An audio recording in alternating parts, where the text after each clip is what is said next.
My name is Rebecca Foose. I'm with the Friends and Foundation of Rochester Public Library, and we are pleased to continue our 60th season of Books Sandwiched In. We began these in 1956 and are continuing this tradition, and so glad.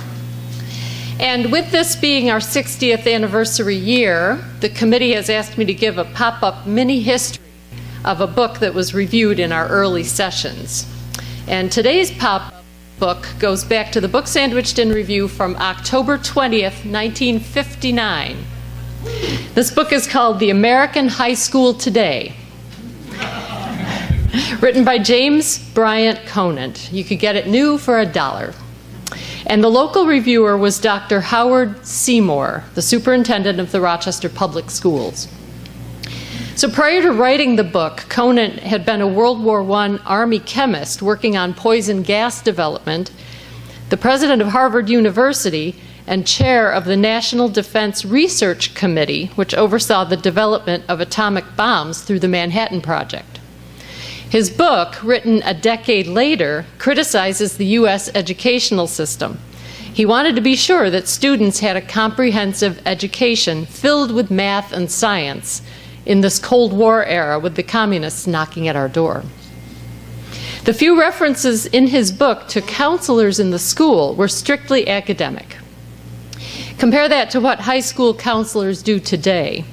I did a quick Google search of SUNY Brockport Counselor Education Master's Theses, and here are some of the titles. Adolescent Perceptions of Healthy Dating Relationships. The long-term effects of homophobia-related trauma for LGB men and women. Anxiety prevalence among high school students. The impact of economic disparity on motivation and college success. Bullying prevention, whole school approaches. So high school's never been easy, but times have certainly changed since 1959. We continue this conversation 60 years later as we look into the tragedy of Columbine High School. The Rochester Public Library was forward-thinking then and remains so today as we provide a safe, trusted place to learn about these challenging topics. And we thank you for your past and future support to keep these happening. So today I'd like to introduce our reviewer, Patricia Sine, the Executive Director for the National Alliance on Mental Illness, NAMI, Rochester. Come on up, Pat. Pat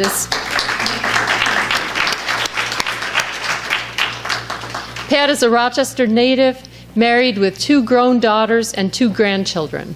And her younger daughter has lived with schizophrenia for 25 years. Pat joined NAMI in 1990, shortly after her daughter was hospitalized in the fall of her senior year of high school. She's been the recipient of many of the supports that NAMI offers to families: a strong social network, education about mental illness and the mental health system, support for going through the emotional stages that families travel, and gaining a sense of control and empowerment over the devastating illness. Pat is also a trained support group facilitator, an educator, and a member of the Crisis Stabilization Project in Western New York, and the newly formed Suicide Awareness and Education Coalition of Monroe County. It's a reflection of Pat's work and dedication that this past summer she received an award on behalf of NAMI Rochester, the NAMI National Outstanding Affiliate of the Year. Congratulations, Pat and NAMI. And please join me in welcoming Pat today.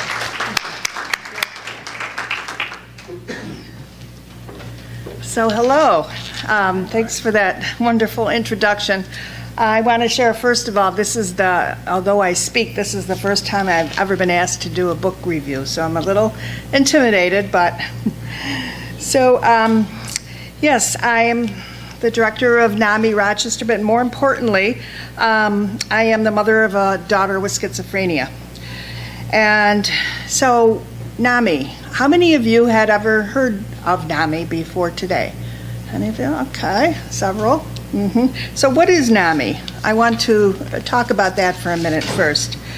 NAMI is the National Alliance on Mental Illness. It's the nation's largest grassroots mental health organization dedicated to building better lives for the millions of Americans affected by mental illness.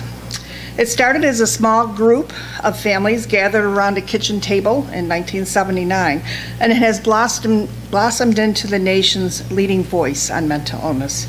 Today, we are an association of hundreds of affiliates, state organizations, and volunteers who work in your community to raise awareness and provide support and education that was not previously available to those in need. What we do, we educate. Offered in thousands of communities across America through our NAMI state organizations and affiliates, our education programs ensure hundreds of thousands of families, individuals, and educators get the support and information they need. We advocate. NAMI shapes the national public policy landscape for people with mental illness and their families and provides grassroots volunteer leaders with the tools, resources, and skills necessary to save mental health in all states. We listen. Our toll-free NAMI helpline allows us to respond personally to hundreds of thousands of requests each year, providing free referral information and support, a much-needed lifeline for many. We lead public awareness events and activities, including Mental Illness Awareness Week, NAMI walks, and other efforts. Successfully combat stigma and encourage understanding. NAMI works with reporters on a daily basis to make sure our country understands how important mental health is. So locally, the organization started here in Rochester much the same way as the national, and it was a group of moms and a pastor at the Reformation Lutheran Church and a few mental health professionals who came together for that first meeting back in 1981, which about 50 people attended. And we were there for 25 years. We had the free office space and the free meeting space. However, now we have our own office. We're in Village Gate, 320 North Goodman Street, and we're very happy to be there. So I came to my first meeting in 1990. My 17-year-old daughter, who was a senior in high school, had recently been hospitalized. She would soon receive the diagnosis of schizophrenia. I joined the first night I went to the meeting because I knew I would benefit from the information and the resources, and I wanted to support this powerful advocacy organization. So I became more involved over the years. Today my daughter is 45. She's still in treatment for this lifelong disease. Although the illness is not as severe, and because probably of a lot of different factors, time sometimes does that, proper medications, her acceptance, courage, and coping skills, support from the system, and family support. So she lives in a supported treatment apartment, which means she has independence, but there is staff available 24/7. So now on to the book. A friend referred, how many of you have read the book? Just, not very many, okay. A friend referred A Mother's Reckoning to me, and when I started it, I felt compelled to finish it in a few days. I found it fascinating, thought-provoking, comprehensive, and heart-wrenching. I think most people remember the Columbine tragedy, almost as much as you recall the events, the other major national catastrophic events such as 9/11, the space shuttle disaster, or depending on how old you are, Kennedy assassination.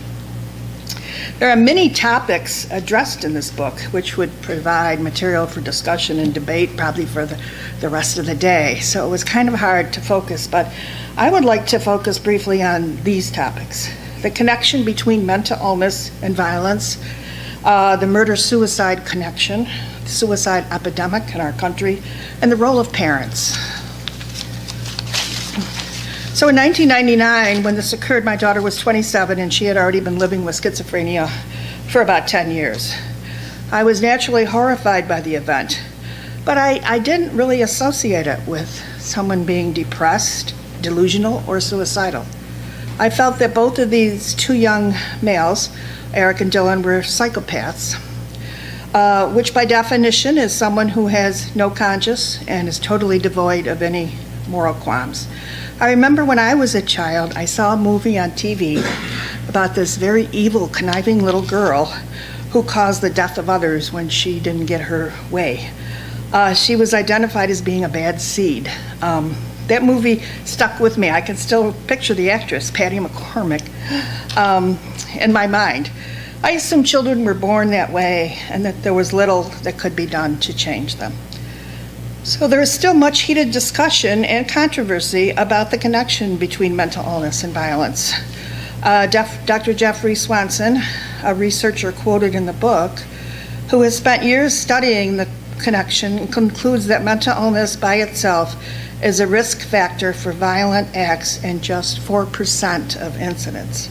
He states that it is only when mental illness appears in combination with other risk factors, primarily drug and/or alcohol abuse, that the rates of violence increase.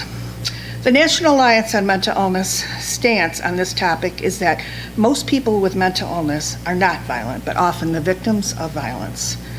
Those with untreated mental illness combined with drug and alcohol abuse pose a higher risk. My daughter, in the beginning first few years of her illness, she exhibited very few physical outbursts or incidents or self-harm. And as I said, they were in the first years of her illness before proper medication. She has been on the same medication for many years now, and it works on the positive symptoms, which are the delusions and hallucinations associated with mostly schizophrenia. And these are auditory and visual. So delusions are thoughts that are not based in reality, and paranoia is often the intense feeling that someone is going to harm you. She's a gentle and caring person, and this is more often the case than with people who are being successfully treated and do not have co-occurring substance abuse. The book expresses the view that Eric Harris could have been a psychopath, and that Dylan Klebold was clinically depressed and suicidal. A 2001 study of adolescent school shooters, prompted in part by the massacre at Columbine, resulted in two interesting findings. The first is that 20% of the 34 teenage shooters they looked at participated in pairs. This is different from adult rampage goers, who most often act alone. Dr. Reed Malloy, a forensic psychologist and expert on targeted violence and threat assessment, authored the study. He is quoted as saying that these deadly dyads mean it's absolutely critical for parents to pay attention to the dynamics between kids and their friends.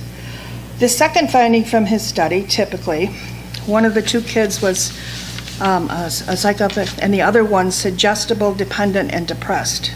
This certainly seems to be the dynamics in the Columbine shooting.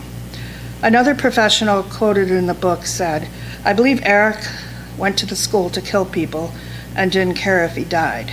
And Dylan wanted to die and didn't care if others died as well." There was also a vast difference between their journal entries. Eric's writings were unreadably dark, but his writing is clear, whereas Dylan's was not. Dylan's writing is jumbled, disorganized, and full of tangled syntax and misused words. Eric's thoughts are disturbing. Dylan's thought process is disturbed. NAMI stresses that access to appropriate and timely mental health treatment and chemical addiction treatment is critical. The following are statements from NAMI's public policy platform. NAMI recognizes that when dangerous or violent acts are committed by persons with serious mental illness, it is too often the result of neglected or ineffective treatment. Mental health authorities must implement and sustain policies, practices, and programs that provide access to early diagnosis, crisis intervention, appropriate treatment, including integrated treatment when there is co-occurring substance abuse, and support that saves lives. NAMI strongly advocates that people with mental illnesses not be stigmatized and subjected to discrimination by being labeled criminal or violent. There is very rarely correlation between mental illness and violent behavior, and mental illness must not be confused with sociopathic behavior. The book also discusses the murder-suicide connection. It states there is a shifting understanding of suicide, and a closer look at the data has revealed that many murder-suicides, if not the vast majority, have their genesis in suicidal thoughts. If it can be shown that suicide is fundamental in murder-suicide, then suicide prevention is also murder-suicide prevention. So suicide prevention becomes even more critical in our society. It quotes the 1999 study at the U.S. Secret Service and Department of Education launched called the Safe School Initiative, which examined 37 school attacks. Most of the shooters had a history of suicide attempts or extreme depression. When Sue Klebold introduces herself at conferences, she says, "My son died by suicide." Then she says he was one of the shooters at the Columbine tragedy. She is weary of the many pat explanations that exist. Did school culture and bullying cause this? Columbine, violent video games, negligent parenting. These are only pieces of the greater puzzle.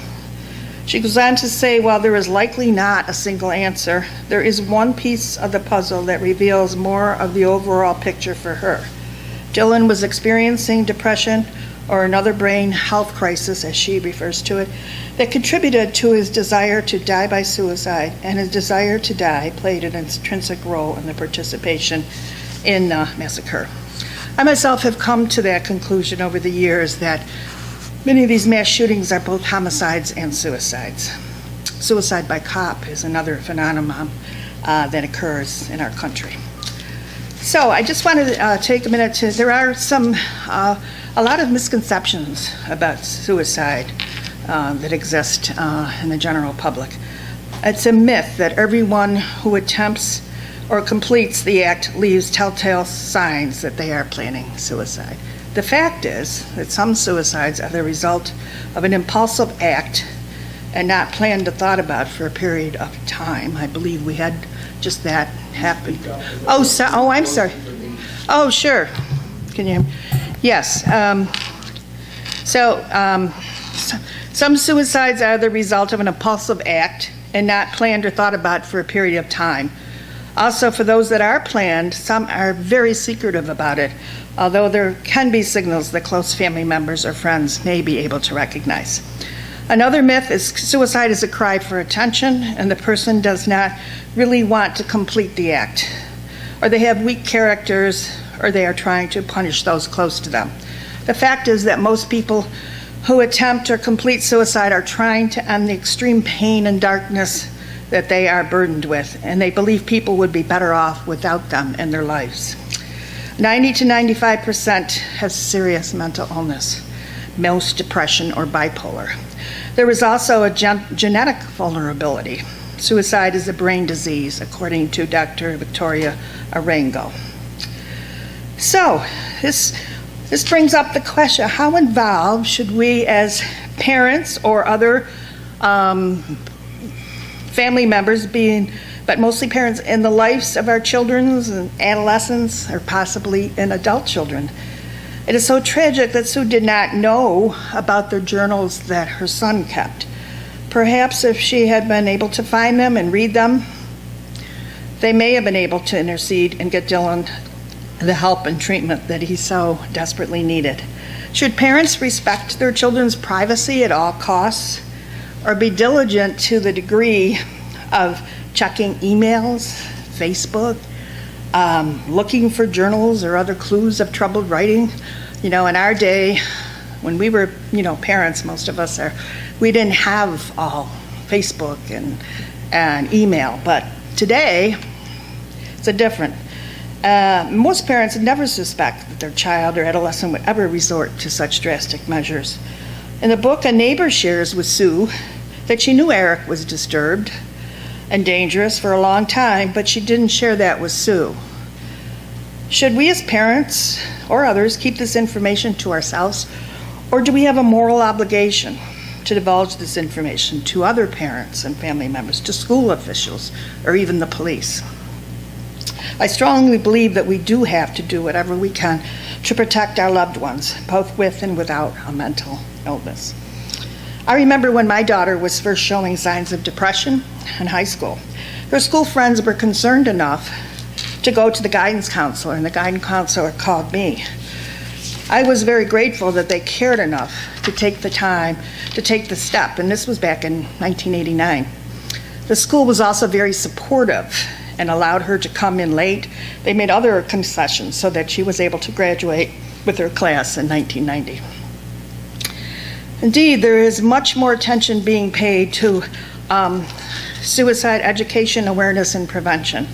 Recently, Monroe County has initiated a suicide education and awareness coalition that is part of a statewide coalition. It brings together many stakeholders from our community: mental health and chemical addiction professionals, school personnel and other youth organizations, veteran services, forensic services, and not-for-profits such as NAMI and others. So indeed, sadly, on the 20 years that I've been with NAMI, there has definitely been an increase in the number of suicides that family members have experienced with their loved one. Mostly young males with serious mental illness and chemical addiction, and mostly not in treatment. The topic of the connection to access to guns always comes up, so I'd just like to share NAMI's policy statement on this. NAMI recognizes that epidemic gun violence is a public health crisis that extenuates risks of lethal harm by others, self-harm, and harm to others for people with mental illnesses. Gun violence is overwhelmingly committed by people without mental illness. NAMI believes that firearms and ammunition should not be easier to obtain than mental health care. NAMI supports reasonable, effective, consistently and fairly applied firearms regulation and safety, as well as widespread availability of mental health crisis intervention, assistance, and appropriate treatment. In the absence of demonstrated risk, people should not be treated differently with respect to firearms regulation because of their lived experience with mental illness. So, I'd like to conclude by addressing what is happening in our community and across the nation with regard to access to mental health services. Since the continued and expanded closing of state psychiatric hospital beds across our entire nation, there has been an increase in the number of people with mental illness who are not in treatment.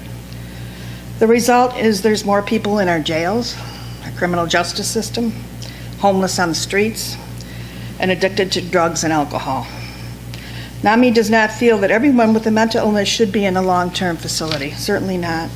But the promises made to reinvest the funds from the downsizing of psychiatric beds, to have that go back into the mental health system for outpatient treatment, housing, and other services has not lived up to what it's supposed to be. There is a shortage of psychiatrists, even here. In rural areas, there may be one for the entire county, and especially for children and adolescent psychiatrists. There are long waiting lists for private appointments. Even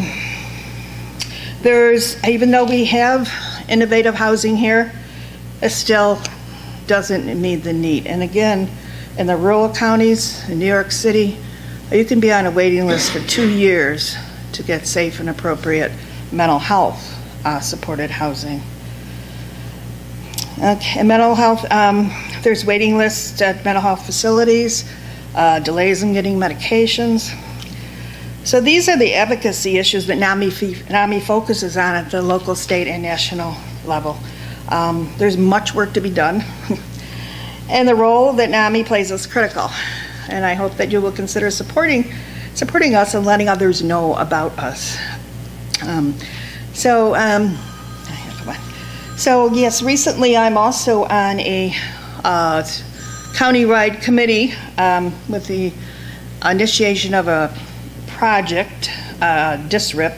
It's hard for me to remember what DISRIP stands for, but the whole idea behind it is we need to decrease the cost of, okay. So they would like the state, to see a 25% reduction, 25% reduction in hospitalizations. Now, this isn't just for mental illness, it's for physical illnesses, across the board within 5 years. So this will only work if we have adequate, appropriate resources in the outpatient for these. So there's committees that are forming. The one I'm on is the Crisis Stabilization Committee. And this would be to ensure that people, no matter where they enter, whether it's they show up in a clinic or an emergency room on the street, that the right intervention is done and they get proper resources. There will be crisis stabilization beds in the community, which truthfully, if you're in a crisis, a mental health crisis, going to a hospital emergency room is a nightmare. I don't know if any of you have had to experience that with a loved one or yourself. You wait for hours and hours and hours, and oftentimes not admitted anyway. So the idea is these crisis stabilization units would be outside of the hospital. They'll be in the community, and they'll be obviously caring and trained mental health professionals. And we have respite houses now. We have one on Alexander Street, and people that need to just maybe get away from wherever their environment for 4 to 5 days can stay there. They have 8 bedrooms, and they're provided with, and it's all peer run, meaning everybody has a mental illness. And they provide social and, peer-to-peer counseling, not therapy. It's not treatment or therapy. And they can come and go. So we have a lot of innovative, but it's just starting, and it takes a lot of involvement, funding, and a lot of work. So I did want to mention one of our events. We do this every year. It's the Jessica Henderson Memorial Event. This is in honor, actually, of a young woman who lost her life to bipolar at the age of 21. And her parents were very active members of NAMI. So they formed this group, and every year we have a lecture or some type of event. So this year it's October 25th. It's at the School of the Arts, and it's courtside chat with Shamika Holdsclaw. Now you may or may not recognize that name, but she is the female, she was hailed as the female Michael Jordan. She was the winner of 3 NCAA women's basketball championships at the University of Tennessee under legendary coach Pat Summitt. She was chosen as the #1 WNBA draft pick in 1999. She was named a 6-time WNBA All-Star and earned an Olympic gold medal on the 2000 U.S. women's basketball team. She's also a person living with mental illness, bipolar, and has become an outspoken mental health advocate, sharing her inspiring story of recovery with audiences around the country. Her journey was recently featured in the documentary film Mind Game, The Unquiet Journey of Shamika Holdsclaw, and we showed that at our spring. We have a film festival in collaboration with many other mental health agencies every spring, and we feature 4 films that are hopeful and inspiring and show that yes, recovery is possible. Hope is necessary and recovery is possible. So she will be speaking that night.